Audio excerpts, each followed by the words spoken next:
అర్హులైన లబ్ధిదారులకు ఇందిరమ్మ ఇళ్లు నిర్మించిచ్చే బాధ్యత ప్రభుత్వానిదేనని మంత్రి పొంగులేటి శ్రీనివాసరెడ్డి స్పష్టం చేశారు.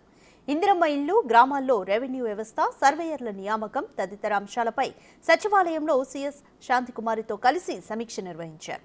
జీహెచ్ఎంసీ పరిధిలో ఇళ్ల నిర్మాణానికి సంబంధించి ప్రత్యేక కార్యాచరణ ప్రణాళిక రూపొందించాలని అధికారులను ఆదేశించారు.